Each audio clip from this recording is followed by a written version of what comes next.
la Revolución Industrial y la Revolución Francesa y las transformaciones que eso implicó, digamos, ¿no? Que fueron como un disparador o un incentivo para pensar la sociedad, ¿no? Ese sería el contexto, ¿no? Vamos a ver cuestiones que tienen que ver con esas transformaciones sociales para contextualizar bien el origen, digamos, de la disciplina, porque sirve para pensarla. Y dentro, digamos, de lo que sería la sociología clásica, vamos a diferenciar algunas, las perspectivas, ¿no? Que la constituyen. Hay una, digamos, hay una tradición de pensamiento, ¿no? Que tiene que ver con el origen de la sociología, que se inicia también, ¿no? En Francia, ¿no? Durante el siglo XIX. No se olviden que Francia es el lugar donde se produjeron las principales transformaciones políticas que de ahí derivaron el resto de Europa.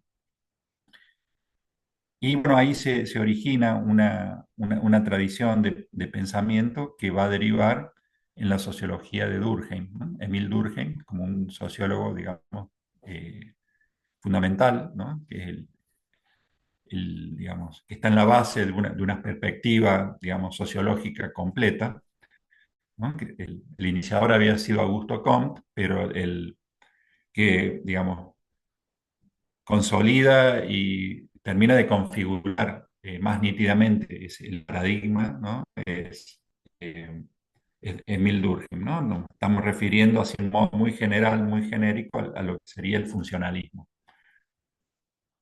Después vamos a ver también la tradición de pensamiento marxista, porque hay un pensador que se llamaba Carlos Marx, que también definió conceptos centrales de la sociología.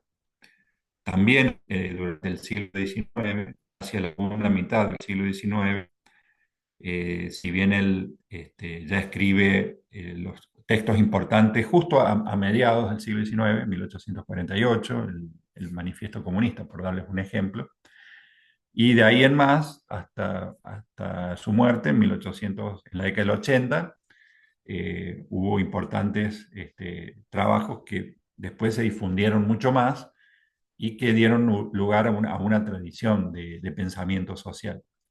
Es decir, que al igual que Turner, más amplitud y persistencia a lo largo del siglo XX, se formó una tradición de pensamiento marxista con muchas variantes, ¿no? Con muchas variantes que fueron abordando distintos temas.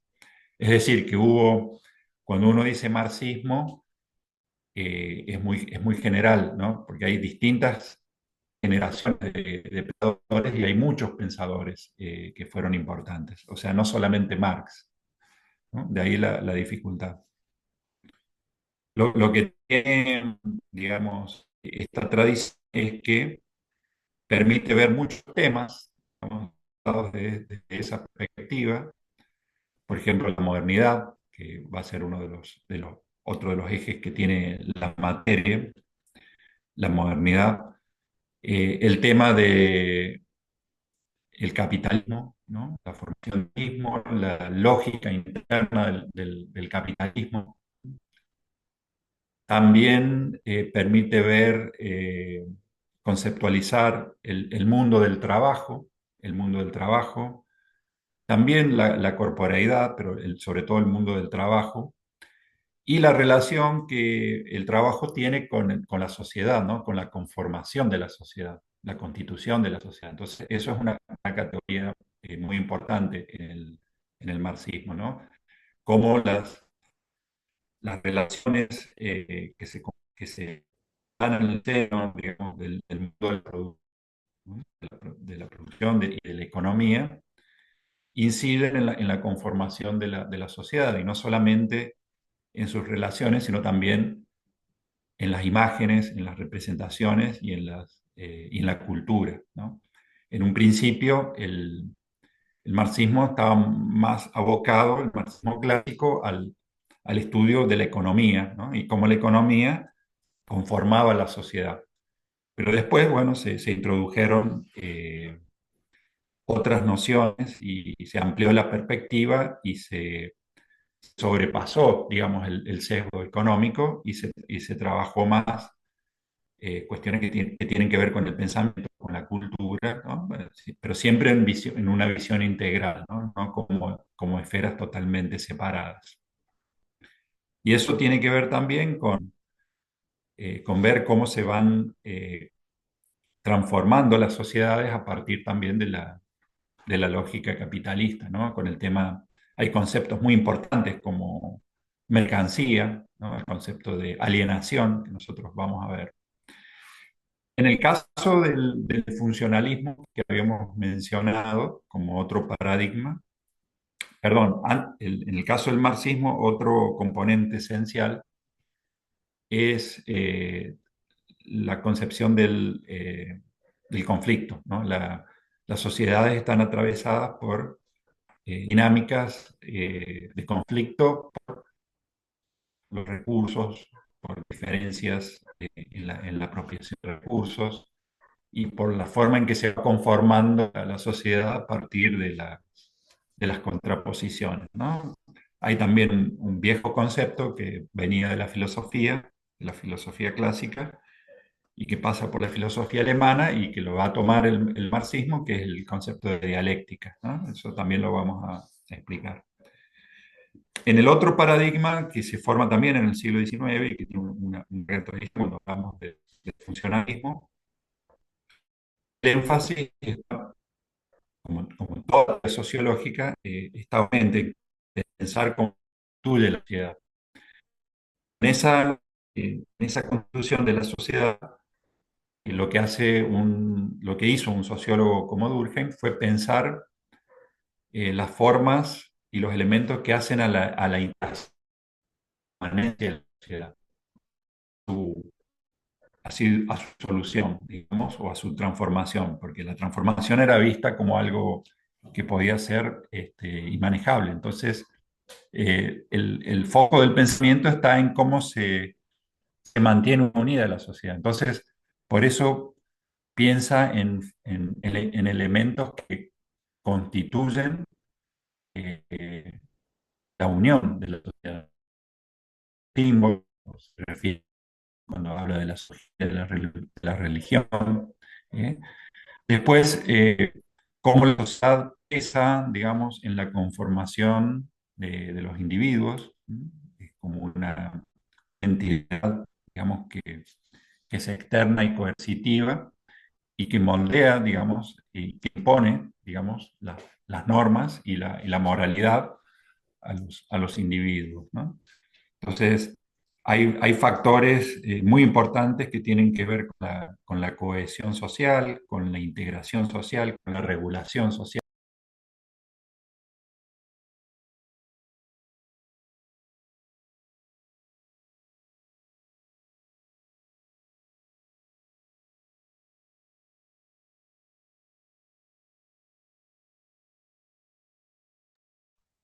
Bueno, parece que se le ha cortado el profesor Samper. Vos escuchado un poco cortado, ¿no? Sí, me dijo más temprano que estaba con problemas de conexión. Ajá. Así que bueno. A los compañeros que están conectados, ¿cuántos estudiantes son más o menos en este primer año? ¿Ahí me escuchan? Sí. ¿Cuántos? Creo que ahí volvió Sí, Omar. Bien, porque se te había ido la conectividad, Omar. sí, sí, sí, no, no sé dónde se cortó.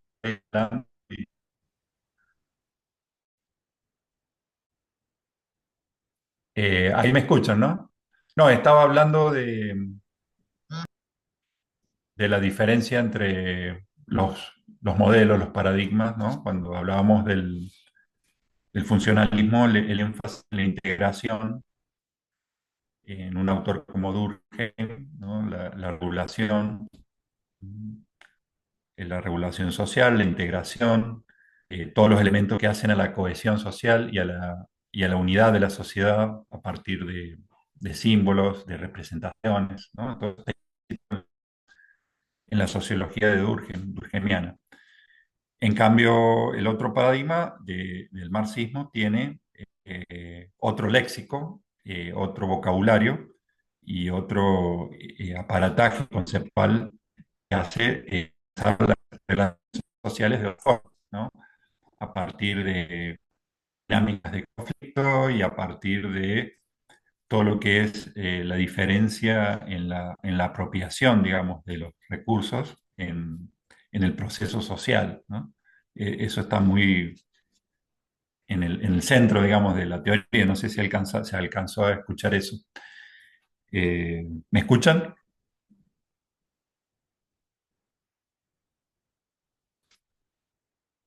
Sí, profe. Bien. Bueno, el otro paradigma clásico es el paradigma de interpretativista, digamos, donde el autor principal era Max Weber. eh, Max Weber también, como Marx, un pensador alemán. Y allí él difiere, digamos, aunque no hay que ver todo tan separadamente, difiere en la perspectiva porque eh, el punto de partida es el universo de lo simbólico, ¿no? El sentido, digamos, el núcleo, digamos, de esta teoría sociológica está centrada en la acción humana, y la acción tiene componentes del sentido, digamos, de lo que se hace, ¿no? Hay un sentido pensado, un sentido mediado, y las acciones tienen una finalidad, parten, digamos, de una interpretación, digamos, del entorno y de lo que los demás hacen, actor, digamos, en consecuencia. Entonces, lo que hace la sociología es precisamente comprender, intentar comprender estos universos que configuran los sentidos, digamos, de la acción. Entonces, por eso se piensa en términos de cultura, digamos, se piensa en términos de símbolos, ¿no? El universo simbólico y, y los símbolos, digamos, de una sociedad están en el centro de este teoría. Los otros modelos tienen otros componentes. En el caso de Weber, está basado, digamos, en cómo cómo el actor interpreta el sentido de la realidad, ¿no? Es decir, que la realidad y la realidad social está conformada a partir de las proyecciones, digamos, de los actores. Entonces, es también, digamos, un complemento muy importante porque las sociedades humanas se configuran también a partir, digamos, de los sentidos, de las narraciones y de los signos, ¿no? Entonces, y eso es de la teoría social. Después, bueno, hay ciertas derivaciones, no es que la sociología de Weber se quede en la subjetividad de los sentidos mentados por los actores, sino que también esos sentidos también se van objetivando y van generando estructuras que conforman también la cultura humana, ¿no? Como por ejemplo los sistemas religiosos, también los sistemas políticos también se configuran así, digamos, y van generando estructuras que son permanentes y que trascienden a un individuo. Él utiliza mucho la comparación y la construcción de tipos, digamos, para darle una unificación conceptual a todo este universo que se basa en la multiplicidad de acciones, y establece tipologías de la acción política, ¿no? De la dominación política. Establece también tipologías de la acción, digamos, hay acciones que están en la razón, eso él habla de acción racional, hay otras acciones que están basadas en los afectos y otras acciones que están basadas en la repetición continua y que se forma una acción, que en cierta forma no está pensadamente, está aceptada y se repite. Y la acción, digamos, racional también va al centro de lo que sería el proceso de racionalización que está también a su vez en el centro de la modernidad. O sea que es un autor que al igual que los otros dos y que al igual que Marx, sirve para pensar la modernidad. Porque él ve cómo se van conformando estructuras a partir, digamos, del proceso de racionalización. Estructuras y individuos que van entrando en la sociedad a lo largo del tiempo, por ahí no comprenden plenamente el sentido de lo que se generó antes, ¿no? Entonces se van generando esas macroestructuras burocráticas, económicas, estatales, que ya, digamos, desbordan plenamente lo que sería lo que puede hacer un individuo a partir de su comprensión, entre otras cuestiones, ¿no? El tema del sentido, entonces, es muy importante en esta, Omar, en esta discúlpame, sociología. Omar, Sí. discúlpame, apagate la cámara porque recién estaba un poco más fluido cuando tenías la cámara apagada y además tampoco se ve demasiado bien. Bueno, a ver ahí.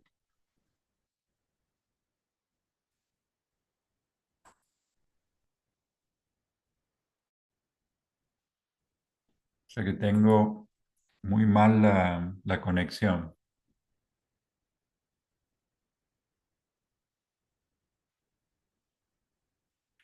A ver, ahí apagué la cámara. Ahí apagué la cámara, Ahí no sé si me se escuchan. escucha mejor, Omar, se escucha un poco mejor. Bien, gracias, che. Dale, Gracias, Fernando. siga nomás, siga nomás. Bueno, entonces, digamos, lo que nos sirve, digamos, ver autores que hoy en día pueden ser viejos o vistos como lejanos, para nosotros son muy cercanos, nuestra formación, los frecuentamos en las lecturas y lo hemos tenido, digamos, al estudiar. Pero bueno, son autores, los tres nacieron en el siglo XIX y hubo dos que murieron a principios del siglo XX. Pero ese, eh, digamos, lo que ellos forjaron a nivel teórico y conceptual permite pensar lo social, ¿no? Eso lo dijimos recién, pero me gustaría remarcar. Entonces, todo lo que estos autores y estos sociólogos clásicos nos aportan, nos van a ayudar a pensar lo social, ¿no? Porque, digamos, a medida que nosotros eh, nos interioricemos, digamos, y que podamos hacer algunas lecturas de sus textos o de los esquemas, digamos, que nosotros les podamos brindar, va a ser una vía de entrada a pensar la sociedad, ¿no? Como decíamos recién, en el caso de Durkheim se va a ver más lo externo, la dimensión coercitiva que tiene lo social, que todos como seres humanos lo habremos experimentado como miembros, digamos, de cualquier sociedad, ¿no? De cómo se impone una regla y uno no sabe por qué, pero está y hay que hacerlo y bueno, y se impone, digamos, ¿no? Eso. Después, bueno, el tema de la conflictividad intrínseca que puede haber en una sociedad que es compleja o que se hace cada vez más compleja. Y bueno, y hubo un autor y una tradición de pensamiento que dice, bueno, ¿dónde está la lógica de ese conflicto, ¿no? Que tiene que ver con la apropiación, digamos, de el producto, ellos lo ven así, digamos, como el producto del valor trabajo, ¿no? Está centrado en el valor trabajo, ¿no? Como que toda la riqueza se genera a partir del valor trabajo y de repente un proceso de apropiación, parte, digamos, de ese valor. genera un Pero bueno, hay conceptos en el caso del marxismo que son interesantes, ¿no? Que son históricos, hay que verlos históricamente, como la relación, ¿no? Cuando se forma un capital. Y en esa acumulación originaria, eh, un acto de expropiación, ¿no? Como por ejemplo, en el caso de la formación del capitalismo en Inglaterra, en un determinado momento, por la demanda que había de lana producida en el continente, ¿no? En la zona de los Países Bajos, se quebró una forma de producción que tenía que ver con tierras comunitarias, ¿no? Que estaban abiertas, que se utilizaban para hacer copuras, ¿no? Animales que lo utilizaban distintas comunidades, ¿no? Pero eran así como bienes comunes que se podían utilizar. Y eso en un determinado momento se cercaron, porque digamos, aparecen que un registro preciso y la utilización pasa a ser más privada, ¿no? Y comunitaria. Bueno, ahí hay un que Marx lo explica, esto no está dicho muy someramente, pero son procesos históricos, ¿no? Entonces, el marxismo tiene los procesos conflictivos a lo largo de la historia, ¿no? Eso también es otra diferencia. Y en el caso de Max Weber, también el centro está en cómo se interpreta, ¿no? Cómo esas interpretaciones del mundo también están localizadas en grupos, ¿no? Entonces, lo interesante, dice, bueno, hay grupos en una determinada sociedad, hay un grupo sacerdotal o hay grupos que administran los recursos, digamos, manejan la escritura, manejan, que también es una forma de poder, y generan una visión del mundo y que se termina imponiendo, ¿no? al resto de la sociedad. Pero esa visión del mundo que parece dada, que parece inherente al mundo, en realidad no es inherente al mundo, sino que está dada a un grupo que lo vio así, pero podría haber sido de otra forma. Y en una sociedad es de una forma y en otra sociedad es de otra forma. Entonces, porque Weber comparaba mucho. Entonces, hay elementos, digamos, de la construcción simbólicas y de las narraciones y de los mitos de origen que están localizados en grupos y que lo invitan al resto de la sociedad. Es muy importante.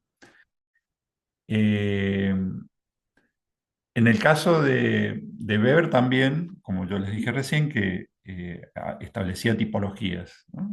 Nosotros vamos a ver dentro de lo que era su sociología política, una tipología base que distingue las formas que también son muy interesantes porque permiten pensar las relaciones de poder, ¿no?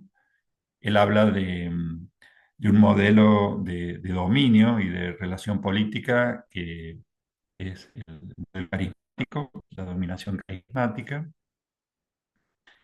porque siempre se va a la de la relación de poder por parte de los implicados, ¿no? Entonces, hay creencias, entonces los seguidores del líder carismático creen efectivamente que el líder tiene poder especial, ¿no? Fíjense cómo la base del poder es una creencia, y ¿dónde está la creencia? Está en la subjetividad, y la subjetividad tiene sentidos eh, que hacen que el actor actúe de determinada forma por la forma en que piensa, ¿no? Por eso es importante verlo así. Después, la dominación tradicional es porque se acepta el orden tal como está establecido. Pero eso también es una creencia, pues se cree que lo que ya ha sido decantado por la tradición es lo que es válido, ¿no? Entonces, si siempre se hizo así, ¿por qué lo va a cambiar? Entonces, eso también es una forma de actuar. Y la otra es la racional legal, la dominación, que se basa también en la creencia del valor que tienen los ordenamientos estatuidos legalmente, ¿no? Y que deben respetar los para tener validez. Entonces, como que termina siendo en alguna medida circular, pero es una creencia lo que está en la base. En el caso de, digamos, de una vez que nosotros toda esa diferencia que hay entre los paradigmas y todo el aparataje conceptual que cada uno tiene, vamos a avanzar con autores que ya pensaron la sociología en el siglo XX y que para nosotros hicieron digamos, se los clasifica así, ¿no? Porque cuando nosotros hacemos un programa, cuando se hace un programa y estamos centrados en autores, digamos, en autores clásicos, después con otros autores, bueno, criterios de clasificación. Entonces, el grupo son clásicos, digamos, que son los que eran los conceptos de la disciplina. Pero hay otra generación posterior que también hace su aporte, digamos, pero ¿en qué se diferencian de los anteriores? Bueno, que hacen un intento, y en algunos casos muy logrados, de una síntesis sociológica. ¿Qué quiere decir que es una síntesis sociológica? Y que se integran elementos teóricos que no estuvieran separados en los clásicos, pero que tenían como un sesgo, digamos, más orientado en una dirección. En cambio, en las sociologías de síntesis se integran, ¿no? Por ejemplo, no hay una forma de pensar que considere solamente en lo social a los individuos, sin la incidencia que en los individuos hay o que tienen las estructuras sobre esos individuos. Que dicho sea de paso, los clásicos tampoco lo pensaban así, como algo separado, pero se daba a entender por ahí, ¿no? En la simplificación. Entonces, hay estructuras y hay acción, ¿no? Que convergen, ¿no? Entonces, lo social está en los individuos y los individuos, al vivir en sociedad, también modifican en algunas circunstancias lo estructural. En el caso de Norbert Elias, que es un autor importante, que ya se podría decir que pasan a ser clásicos, es como que en el sentido que, digamos, tienen una perdurabilidad y una parte tan importante que no pierde la vigencia, y entonces, bueno, se transforma en un clásico. Norbert Elias sería uno de los que inicia la comprensión o el estudio de las emociones en la vida social y también de la sociología del cuerpo, que nosotros lo vamos a tener como un eje, uno de los contenidos principales de la materia. Norbert Elias, eh, a fines del casi siglo XX, y él a fin del siglo XX, o sea que es un sociólogo plenamente que vive en el siglo XX. Entonces, en esa trayectoria él hace una serie de itinerarios partiendo de la medicina, de la filosofía y en la sociología histórica, y termina haciendo una teoría donde que se llama, digamos, que tiene que ver con una interpretación del proceso de la civilización. ¿Mm? Él le llama de las configuraciones. Eh, y allí convergen, digamos. Él claramente es uno de los primeros que dice, no, acá no hay que pensar en los individuos, que en realidad no es la teoría beberiana la que está en el individuo, sino que viene de la filosofía moderna. Es más bien el utilitarismo, ¿no? El utilitarismo, las filosofías contractualistas, que están en la base también del liberalismo, en la que piensa la sociedad a partir del individuo, ¿no? Está en Weber, pero Weber habla también de las macroestructuras como la economía y la religión. Entonces no es tan del modelo teórico del individualismo metodológico. y Elías claramente rompe con eso. Después hay una teoría, digamos, que él mostrando cómo se modifica en el proceso de la civilización y empiezan a ver una correlación entre los procesos de monopolización de las estructuras de poder, concretamente del Estado, en Occidente, que tienen una correlación con la autocontención, ¿no? Y la represión interna de los impulsos por parte de los mismos individuos. Entonces, ahí le queda claro que no se puede separar la conformación interna, digamos, de la estructura psíquica con lo que pasa en la sociedad. No se puede separar. Y después, otro autor que va a retomar ese tema y que va a utilizar el como un concepto mediador donde se va a ver esta convergencia, ¿no? Digamos, de lo individual y lo social, precisamente psíquica y corporal, ¿no? De cómo actúa las personas en función, digamos, de lo que han tenido como trayecto vital y de cómo se han ido conformando y, digamos, y cómo las estructuras sociales inciden en esa conformación, más allá de que tiene que ver con la posición social que ha tenido al nacer, las escuelas a las que ha podido asistir, se ha vivido en un entorno urbano, en un entorno rural, entonces eso configura, digamos, una forma de actuar, digamos, en la vida, porque se va internalizando a medida que, ¿no? Eso tiene que ver con el lugar social que ocupa la persona, no, no es de cualquier forma.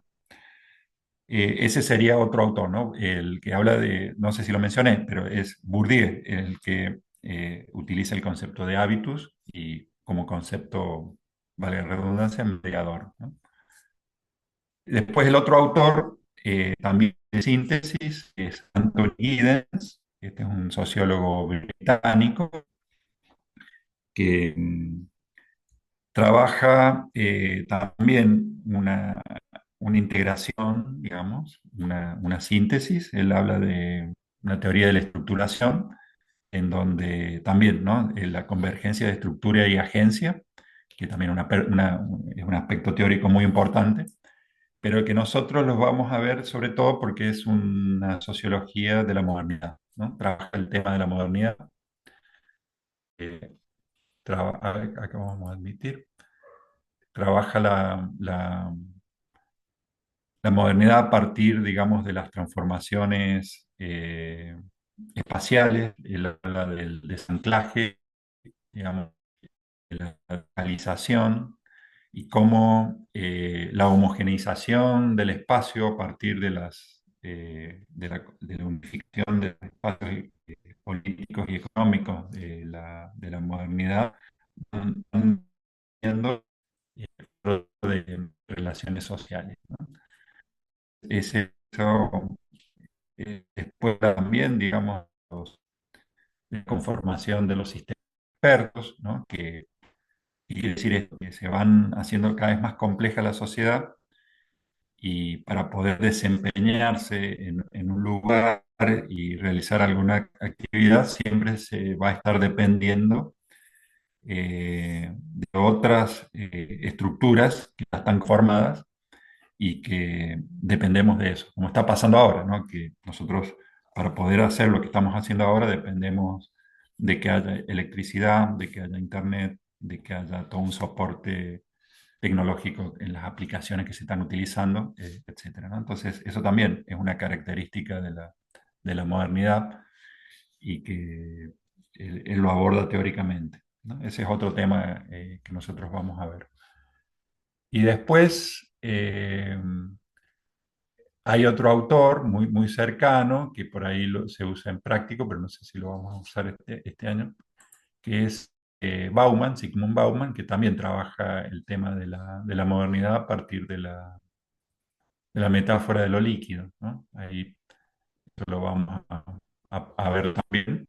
Por ahí no vemos, sirve para complementar lo que dice Weber, lo que dice Giddens, ¿sí? Los autores que marcaron la modernidad fueron de los clásicos. En realidad todos la trabajan, pero explícitamente lo hacen Weber y Marx. Marx muy claramente, ¿no? Cuando de esto nosotros vamos a ver el manifiesto concretamente lo que se entiende por globalización y cómo, digamos, la expansión de Occidente destruyó las formas tradicionales de sociedad, ¿no? Mediante el colonialismo, ¿no? Pero como un histórico, digamos, inherente a la dialéctica y no lo ve como algo negativo, porque después se va a llegar a una forma superadora, ¿no? Esa es la lógica del marxismo. En cambio, en el caso de pues, cuestiones negativas, ¿no? Como que son inherentes a la explotación capitalista.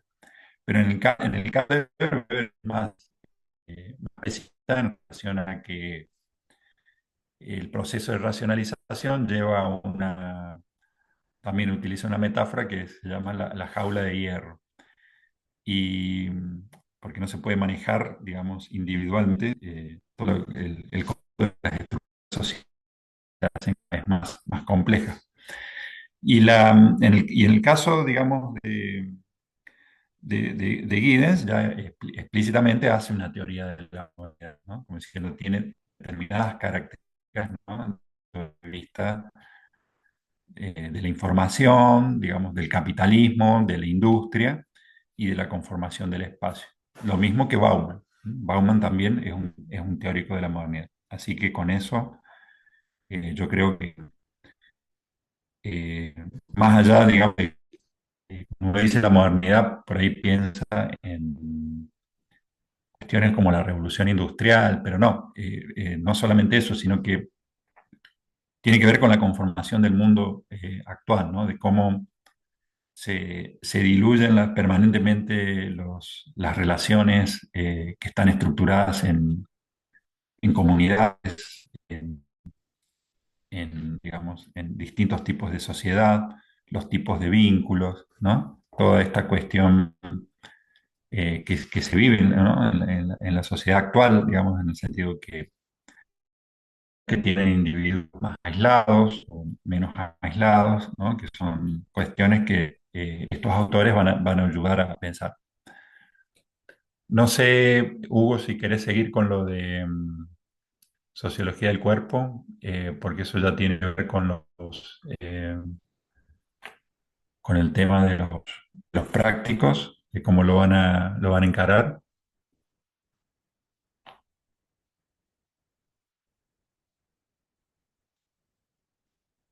Omar, por ahí si vos querés mencionar como la primera parte de la sociología del cuerpo, que por ahí vas a Bueno, compartir más vos una concepción y ahí yo doy la segunda parte y también le pasamos a Fer para que comente bueno, algo también de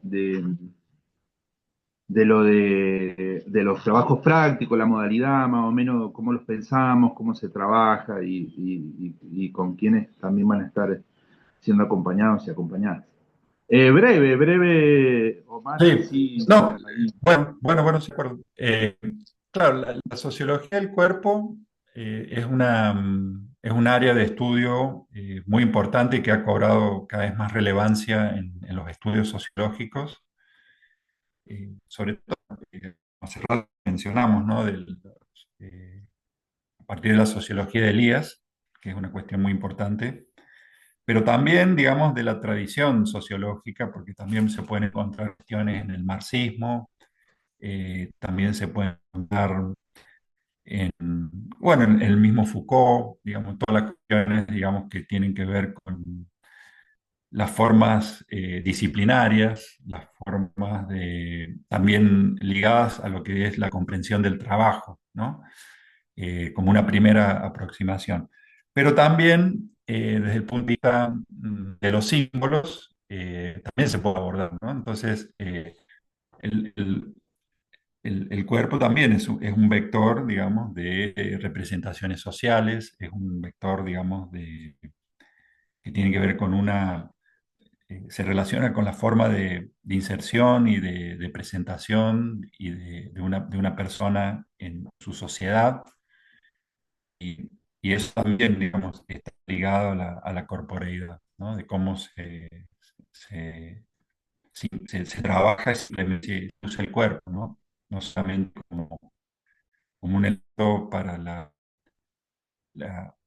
la propia supervivencia, ¿no? En relación al trabajo, sino también en la misma constitución de la identidad de la persona. Entonces, eso por un lado, tiene muchas facetas, ¿no?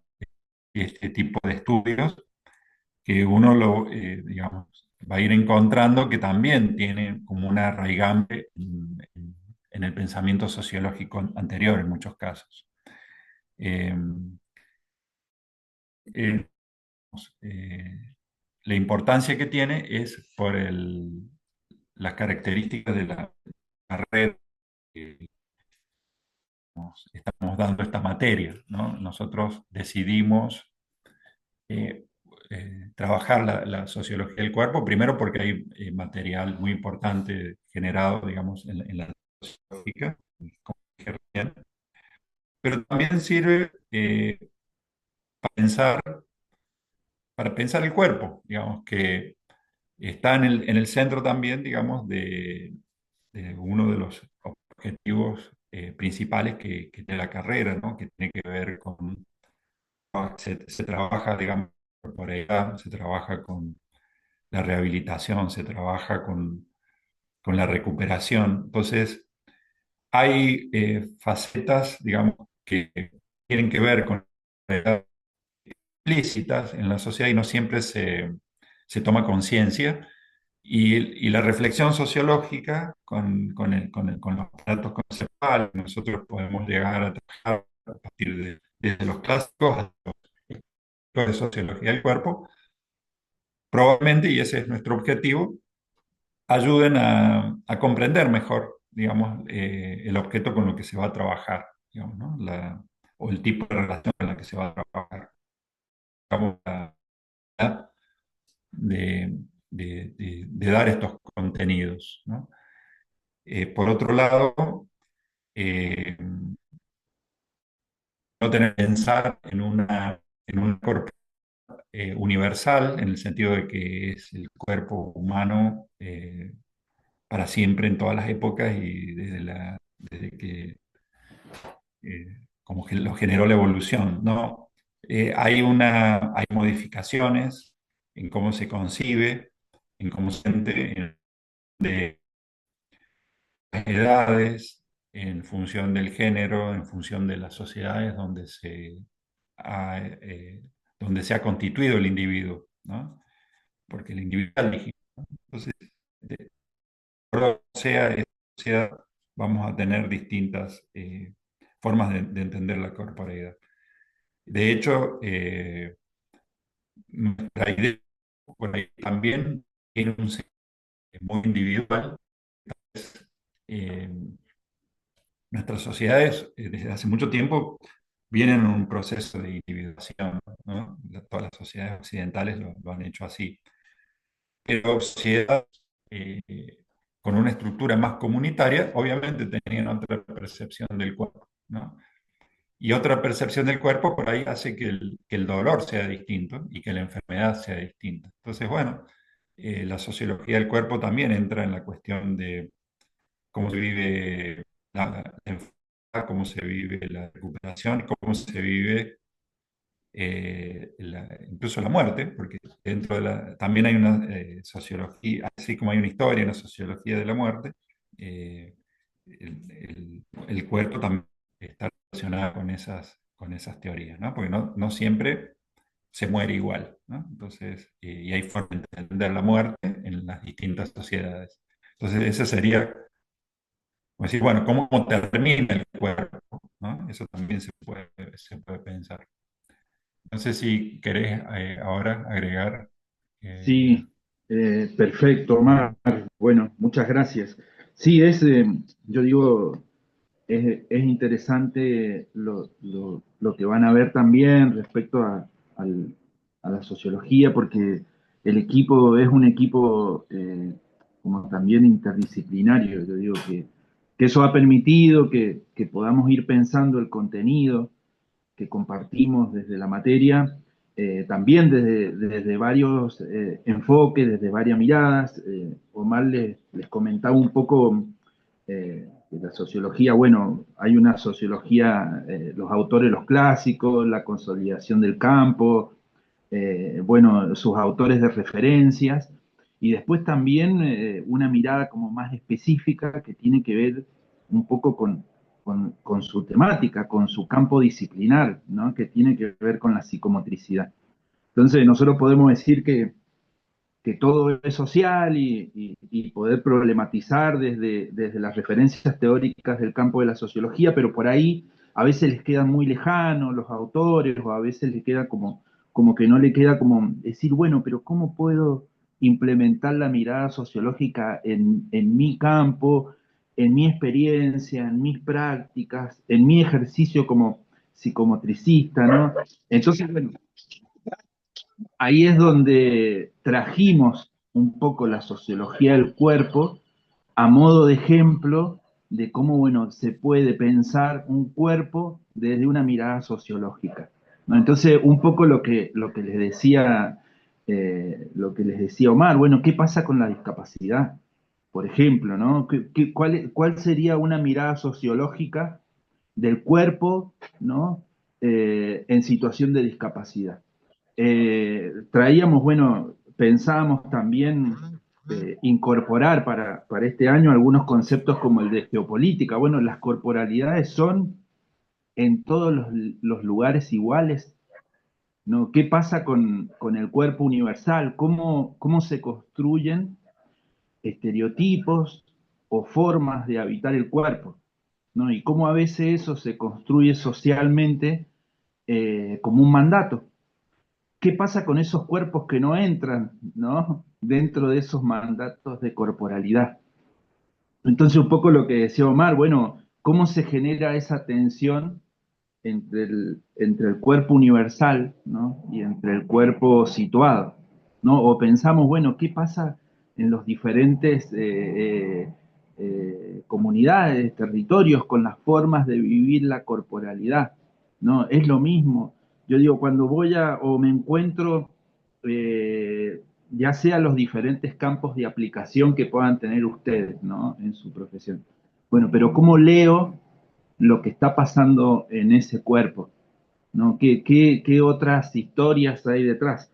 Después también pensamos algo, les comentaba Omar, de bueno, también cómo el devenir histórico ha ido teniendo diferentes formas de actuar, ¿no? Sobre los cuerpos. También con el avance de la revolución industrial y demás, este concepto que mencionaba Foucault de la biopolítica, ¿no? De ese poder de un soberano que antes tenía como una intervención directa sobre los cuerpos, a la construcción de sociedades disciplinares, la construcción de las normas, la construcción de las instituciones y ese funcionamiento, a por ahí conceptos más novedosos ahora, como los conceptos de psicopolítica, ¿no? Donde dicen que ya no, que esas formas de disciplinamiento de los cuerpos ya son inmateriales, ¿no? Incorpóreas, que ya de alguna manera esos disciplinamientos ya se debaten o se discuten más en el tema de lo mental, ¿no? Bueno, con el auge y demás de las redes y de la virtualización un poco de la vida. Entonces, bueno, es un poco eso, es poder traer elementos, todo el recorrido de la sociología, pero también algunos elementos como un poco más específicos, perspectivas más específicas para que podamos hacer ese ejercicio y ese intercambio. Y por ahí le queríamos pasar la palabra a Fer, bueno, a Fer y Vero, y Lucila, que por ahí ellos van a estar más encargados de los trabajos prácticos que van a hacer, bueno, esos encuentros que ustedes van a tener donde va a ser como un poco más el ejercicio y el intercambio sobre los temas que se van trabajando en teoría. Así que Fer, si estás por ahí. Sí, acá estoy. Bueno, buenos días para todos, para todas. Ahí vamos a explicar un poco cómo es la modalidad de la materia. Los profesores que hablaron son los adjuntos de la materia.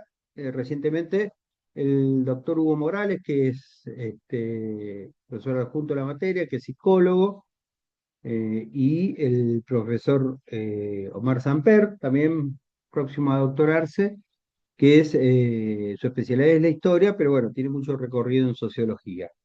Después yo soy Fernando Rodríguez Luis, soy especialista, soy sociólogo y soy jefe de trabajos prácticos, y las auxiliares de prácticos son la profesora Verónica, que la están viendo ahí, Verónica Cortiñas, que también es socióloga, y Lucía Didier, que también es socióloga, ahora en este momento no está conectada. La organización de la materia es la siguiente. Los trabajos prácticos son los martes en este horario. Ya vamos a ver si seguimos con la modalidad virtual o la vamos a hacer presencial, que en general van a estar a cargo del profesor Omar Samper. Los días lunes de 8 a 10 de la noche vamos a tener un teórico práctico en el cual estamos a cargo el profesor Hugo y yo. Estamos a cargo, donde retomamos algunos temas de la teoría, pero también vamos a profundizar sobre todo lo que es la sociología del cuerpo y la articulación de la sociología con la tarea del psicomotricista. Y en los días jueves, de 8 a 10 de la mañana, van a tener el espacio de trabajo práctico, donde también se retoman los temas de la teoría, pero se los intentan bajar a situaciones un poco más concretas para terminar de comprenderlos. Y en principio el práctico de los jueves está a cargo de las profesoras Verónica Cortiñas y Lucía Didier. Si bien podemos rotar en estos puestos, en principio esa es la división del trabajo de la materia. La materia lo que le exige es obligatoriedad en los encuentros de los lunes y de los jueves. Ahí tiene que tener un 80% de presentes en esas clases, requisito para la regularización de la materia. La materia, después van a tener dos parciales, que nosotros les llamamos parciales de teoría porque están centrados en las clases teóricas, pero donde también se pueden incorporar algunos temas que estén trabajados en práctico, y vamos a tener dos trabajos prácticos evaluables, ¿sí? Dos trabajos prácticos evaluables que se trabajan en la clase. Por eso es importante que vayan siguiendo la cursada, importante que vayan leyendo los textos, para eso está el programa. El programa es una guía de estudio, ustedes ya lo saben, a esta altura, debían saberlo, si no, es una guía de estudio porque nosotros vamos bastante siguiendo el programa, ¿no? Le decimos este texto, entonces este texto se trata en las próximas clases, tanto en la teoría como en el teórico práctico de los lunes, como en el práctico de los jueves, vamos a ir refiriendo a un tema, a un autor, alguna problemática del campo de la sociología. La materia, como les fueron diciendo los profes, está estructurada de la siguiente manera. Primero hay una parte introductoria, la primera parte es introductoria, donde se explica el contexto de surgimiento de la sociología. La sociología es muy importante conocer el contexto de surgimiento, porque la sociología se va a consolidar como disciplina cuando ciertas transformaciones, ciertos cambios en las sociedades van a dar lugar a lo que conocemos como la modernidad, la sociedad moderna, ¿sí?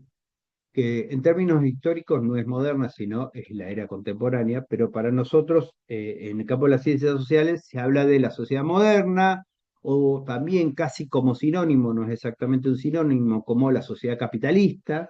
En algún momento se llamó también sociedad industrial, pero últimamente cada vez se ha establecido más como elemento común hablar de la modernidad. La modernidad donde a partir de lo que van a conocer ustedes, nosotros se los vamos a desarrollar en las clases, sobre todo a cargo del profesor Omar, la doble revolución, ¿no? La revolución francesa y la revolución industrial, que entre finales del siglo XVIII, perdón, sí, XVIII, y llegando hasta mediados del siglo XIX, se va consolidando una nueva forma de sociedad que va a estar caracterizada por la producción fabril, ¿no? Donde las mercancías, productos que consumimos, se va a hacer en fábricas, lo que va a dar lugar a un creciente proceso de urbanización. Por lo tanto, estamos, eh, estamos ante el crecimiento de las ciudades, la población se vuelve urbana, hoy preponderantemente en el mundo la mayoría de las personas viven en las ciudades, pero antes no sucedía eso, y esto produjo una serie de cambios a nivel social, a nivel psíquico, a nivel económico, a nivel político, que bueno, al principio es bastante complejo, ese momento es muy revuelto, entre los siglos XVIII y XIX es muy revuelto, y por eso hace que se empiece a prestar atención desde la academia, desde la universidad, desde los científicos, a ese tipo de problemáticas. Ahí es donde surgen las ciencias sociales. No habían surgido las ciencias sociales antes, si bien había habido una reflexión, sobre todo filosófica, sociológica, materialista, si lo quieren, sobre algunos fenómenos, no se habían consolidado todavía como un conocimiento científico, que además la ciencia también es un producto de la modernidad. ¿Sí? Si bien es previo el surgimiento de la ciencia a la modernidad, se termina consolidando como un conocimiento el conocimiento hegemónico, por decir una palabra rápida, hegemónico que estructura todas las sociedades. Todo está alrededor de la ciencia, a partir del avance de la racionalidad, el avance del cálculo. Bueno, todo esto ya lo vamos a ir viendo brevemente. Entonces, este, esa es la primera parte de la materia. Entender el contexto para entender por qué la sociología se hace las preguntas que se hace, a qué apunta, qué espacio viene a llenar, qué quiere explicar la sociología, ¿no? Esa es la primera parte introductoria. A partir de ahí vamos a recorrer los autores que le fue mencionando el profesor Omar, que básicamente son los clásicos de la sociología, que son Durkheim, Marx y Weber, son los tres autores más relevantes que en ese momento se consolidan en el siglo XIX, que consolidan su conocimiento. 19 y ya comienzos del 20, ¿no? Sobre todo Durkheim y Weber llegan hasta a vivir en el siglo XX y a producir algunos de sus obras, y hace una profunda reflexión sobre, bueno, qué es este nuevo fenómeno, esta nueva sociedad que está surgiendo. Primero, qué es la sociedad, porque también son fundantes, sobre todo Durkheim, ¿no? Es fundante de la disciplina, establece cuál es el método de la disciplina, cuál es el objeto de estudio de la disciplina, y después a partir de ahí, bueno, viene la reflexión de, bueno, ¿por qué la sociedad está como está? ¿Por qué funciona como funciona? ¿Qué es lo que va a pasar? ¿Qué es lo que se puede hacer? ¿Cómo se puede intervenir en esta realidad para mejorarla, ¿no? Para mejorar esta forma en que vivimos. De eso tratan los autores clásicos. Son autores que ya tienen más de 200 años su obra, pero se considera clásicos porque todavía tienen poder explicativo sus teorías, y además porque la mayoría de la sociología que se siguió desarrollando, porque por supuesto la sociología, como otras disciplinas, va evolucionando permanentemente, crece y se mejora, se especifica, hay nuevos desarrollos, pero sin embargo todavía encontramos la raíz del nuevo conocimiento sociológico en esos primeros clásicos, ¿no? Principalmente, preponderantemente, porque ellos ya supieron reconocer los principales problemas, las principales problemáticas y cuestiones que, que están en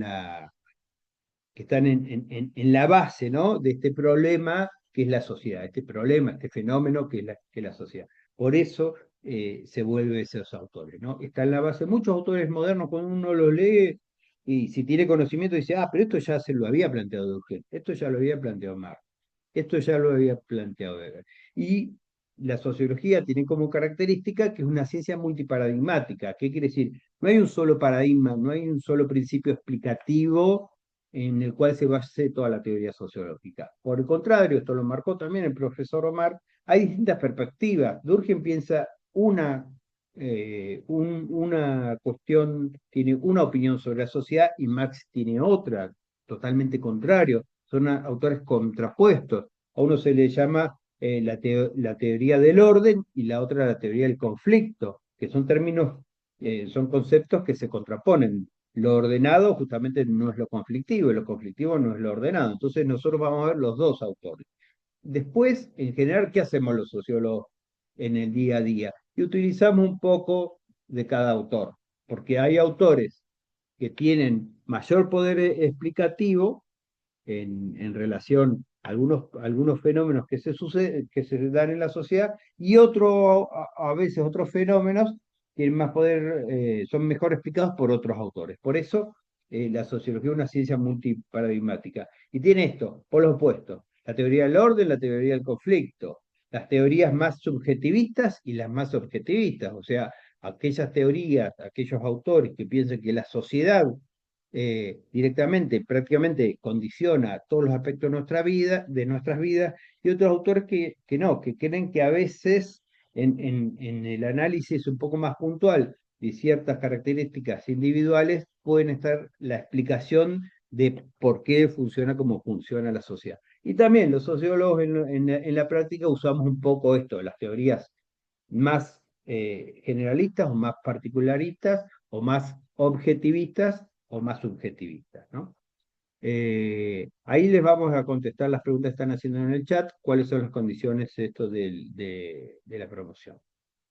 Bueno, entonces, esto es en principio las primeras unidades de la sociología. Unidad introductoria, unidad de los clásicos, que es central, que se vuelve permanentemente esos prácticos, y después vamos a ir desarrollando problemáticas más específicas que tienen que ver con esto que decía el profesor de la modernidad. A ver, por las dudas, me voy a machetear con el programa. Eh, bueno, después vamos a pasar por unos autores que son un poco más modernos. Norbert Elias es de la década del 50 y del 60. Pierre Bourdieu ya es y Giddens ya son autores más contemporáneos. Bourdieu muere al inicio del siglo XXI. Giddens todavía está vivo. Son autores que le llamamos autores de síntesis porque de alguna manera intentan conciliar estas teorías, la teoría del orden con la del conflicto, la teoría más objetivista con la más subjetivista, porque esto que les decía, en la práctica los sociólogos usamos un poco todas estas teorías, ¿no? Son teorías un poco más modernas, autores muy interesantes que empiezan a destacar aspectos que a veces habían sido dejados de lado, como por ejemplo toda la cuestión más irracional, más afectiva de los individuos, que muchas veces termina condicionando nuestras acciones.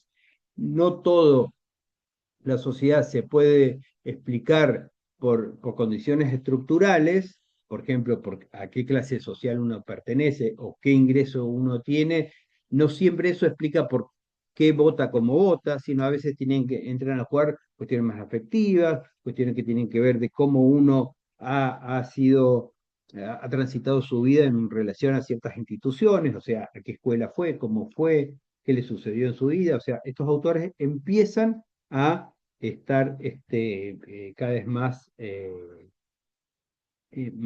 complejizando las teorías, ¿no? Las explicaciones son cada vez más complejas.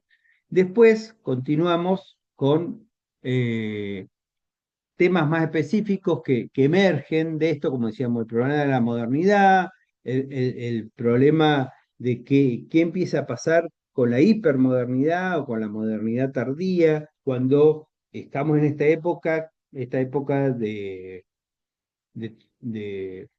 todos los espacios de socialización virtual, por ejemplo, ¿no? Esto que vemos en el día a día. Lo clásico cuando decimos estamos sentados en la mesa y cada uno está con su celular, entonces pesa más los vínculos virtuales que los vínculos físicos y de proximidad. Bueno, eso tiene una aplicación sociológica. ¿Qué consecuencia tiene sobre las conductas de los individuos? ¿Cómo el día de mañana yo como psicomotrista tengo que enfrentar a una persona, ¿sí? Considerando todos estos cambios que se dan en el día a día de la sociedad? Es lo mismo si yo tengo que intervenir, atender a una persona, a un joven de 20 años que nunca conoció un teléfono físico, que a una persona que tiene 50 años, que pasó de las relaciones con una tecnología más análoga a una tecnología más digital. Bueno, eso afecta incluso en la práctica específica que ustedes como profesionales podrán tener el día a día. Esa es un poco la idea este, de, de esta materia. ¿Qué aporta la sociología a la formación del psicomotrista? Bueno, justamente es una materia de formación básica, pero que tiene aplicaciones puntuales, que no quiere decir que sean directas las aplicaciones. No es que le vamos a dar una herramienta específica que ustedes van a tener en su maletín, como le suelen decir, ¿no? De herramientas del profesional. No necesariamente, pero sí donde ustedes pueden contextualizar su práctica y por supuesto seguir aprendiendo y seguir desarrollando. Es una materia introductoria en general. Por último, la última unidad que está planteada, pero que no quiere decir que sea la última unidad en sí, es la sociología del cuerpo. Y esto un poco, nosotros cuando introdujimos esta unidad del cuerpo es porque entendemos que mucha de su práctica tiene que ver con el cuerpo, ¿no? Entonces, ¿cómo se evalúa sociológicamente la relación con el cuerpo? ¿Qué ha pasado? Ustedes recuerden que en los últimos, yo les diría, sobre todo en los últimos 15 años, hemos pasado de que lo común sea tener dos géneros a tener ahora una multiplicidad de géneros, ¿no? Antes se hablaba hombre y mujer, y si bien podía ser debatido y cuestionado en algunos ámbitos muy específicos, sobre todo los académicos, de ciertos movimientos de reivindicación de derechos, en el público general esto no era problematizado. Sin embargo, hoy día sí ya es problematizado. Esto ha dado lugar a leyes, por ejemplo, la ley de educación sexual integral tiene que ver con esto, ¿no? Con reconocer que hay diferentes formas de vivir el género, ¿no? De construir un género. Y por supuesto que además, desde la sociología, siempre lo supimos, esto es una construcción social como tantas otras. Entonces, bueno, ¿cómo, cómo la sociología aborda este problema y otro tipo de problemáticas? Yo les decía, con los autores de síntesis, son aquellos que se sientan la base para que hoy en día estén muy desarrolladas otro tipo de sociologías que tienen que ver más con qué rol o qué papel tiene lo afectivo dentro del desarrollo de los vínculos sociales, ¿no? No esta idea del amor y la construcción del amor romántico, sino, bueno, ¿por qué hoy día, si vamos a analizar Argentina hoy, si vamos a analizar, o si quieren un país más lejano, para no decir Estados Unidos, ¿por qué ganó el presidente que ganó? ¿Por el sentimiento de odio? Bueno, eso dicen muchos estudios. ¿Cómo el odio va a definir una elección? Bueno, ¿por qué no? Eso es lo que pasa, ¿no? Y muchas otras cuestiones. O sea, la sociología de las emociones y los sentimientos tiene mucho de desarrollo actualmente, porque bueno, hacia eso ha virado en gran medida la sociedad, hacia eso.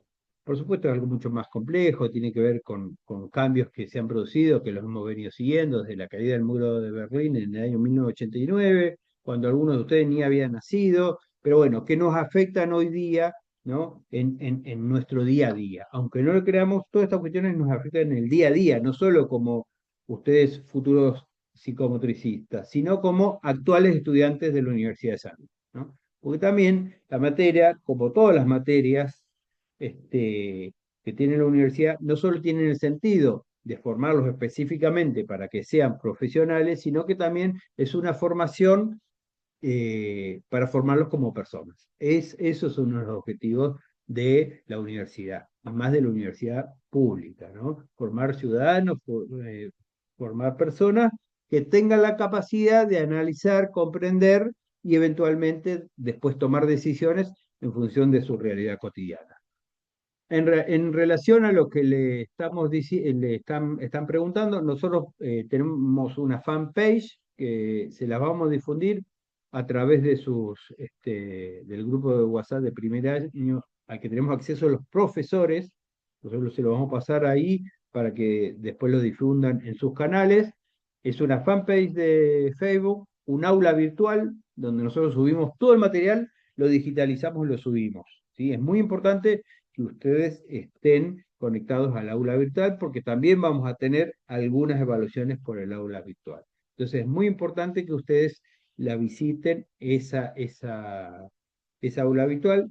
En realidad es una obligación, es una condición para la cursada que ustedes estén suscritos al aula virtual. Ahí también se sube el programa. Todavía no está desarrollada específicamente la parte de trabajos prácticos, por eso aún no lo habíamos subido el programa, pero bueno, en breve vamos a hacer esto. En principio, el inicio de las teorías prácticas y de los trabajos prácticos, que son las clases de los lunes a las 20, de 20 a 22 y las clases de jueves de 8 a 10, va a empezar la semana que empieza el 18, ¿no? Lunes 18 sería el primer,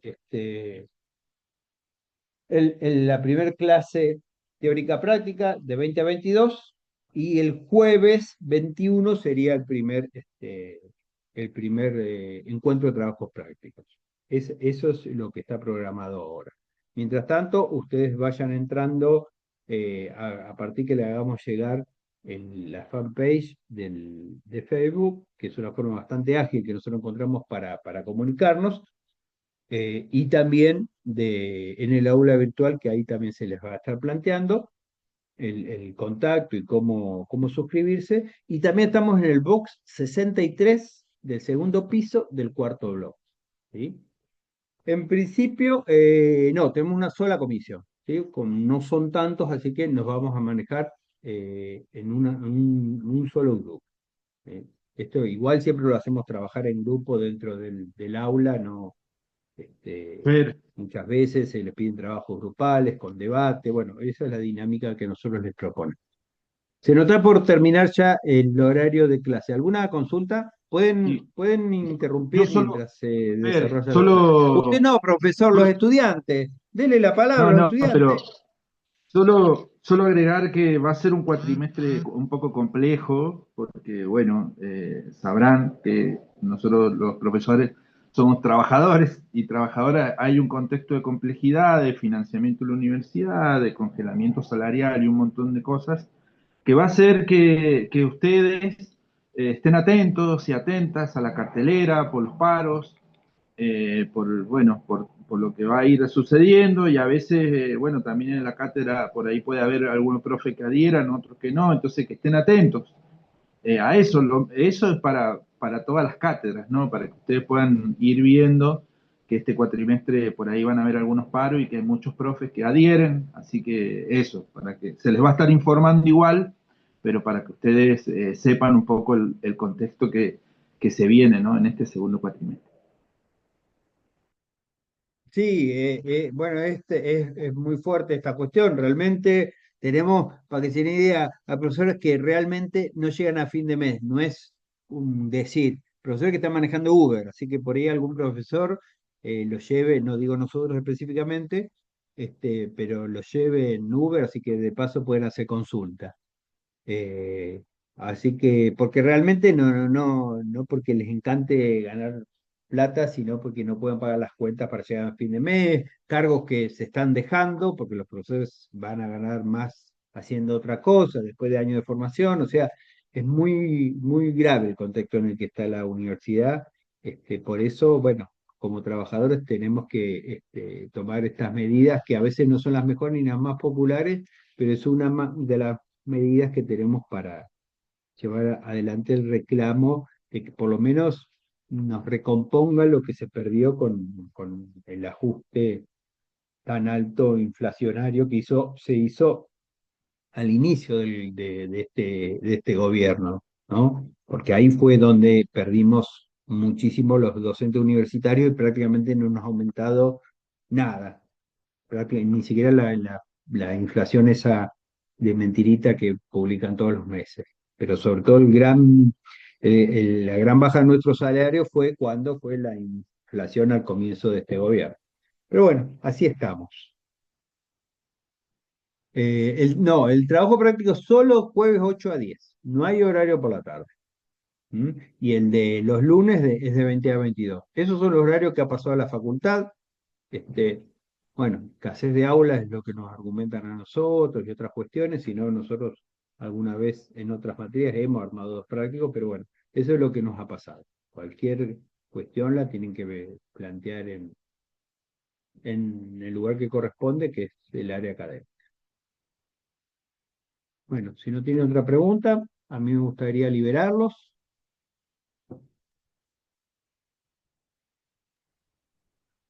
Bueno, Bueno, nos... eh, Bueno, vamos a ir viendo para seguir con la materia, como siempre hemos hecho, así que les agradezco y veremos pronto.